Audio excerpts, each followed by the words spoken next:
Hello out there in YouTube land, Mark Allan Gunnells here. I'm making this video today to discuss the new Crystal Lake Publishing anthology, Tales from the Volume 3, edited by Monique Snyman. I have a story that appears in the anthology entitled The Pigmalion Pigs. So I'm going to talk a little bit about that story and then do a brief reading. The story was actually inspired by a friend of mine, Harper Hull, who also appears in the anthology with his story, The Cruel. He is very interested in this, for lack of a better word, phenomenon where people talk about the children's books, the Berenstain Bears, saying that they remember the name Berenstain being spelled different when they were younger.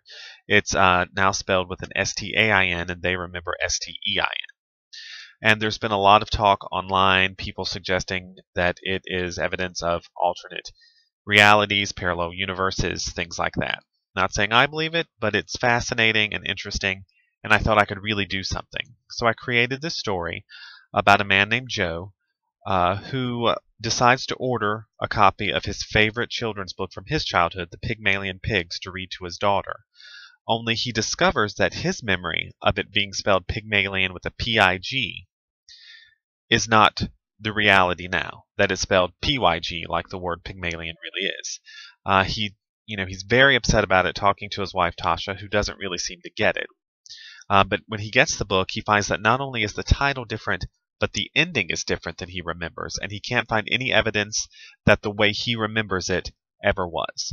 So he goes on like a desperate search to find proof that it's been altered, and it leads him to some pretty scary places. So I'm going to do just a brief reading from the story, and I hope you enjoy it. Joe stepped to the counter and picked up the package, opening it and letting the thin, oversized book slide out into his hands. That familiar cover, but the not quite right title. You want to hear something strange? The stranger the better, Tasha said. I got online at work to research this book. That is strange, using your work time to research a children's story. That's not the strange part. I wanted to find out when exactly they altered the title's spelling. And what did you find? Nothing. What do you mean? I mean, every single reference I found about the book has Pygmalion spelled with a Y, and I can't find anything about the title ever being changed. In fact, I found some images of old copies that are spelled with a Y, none with an I.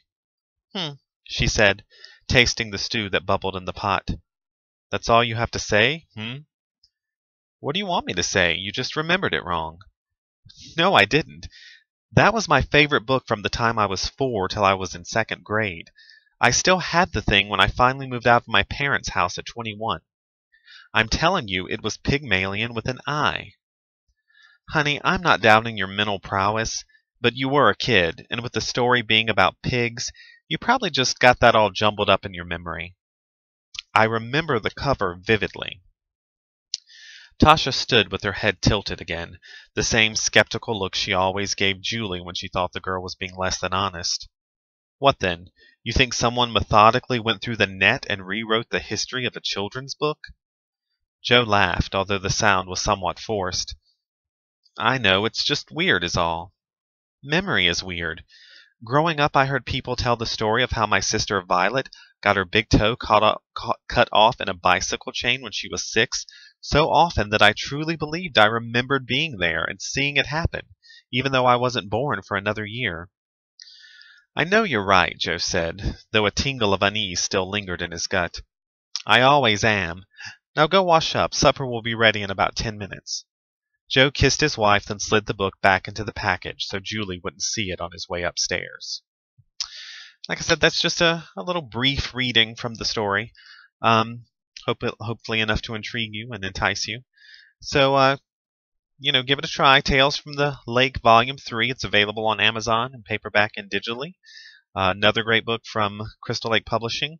So I hope you enjoy the reading. Thanks.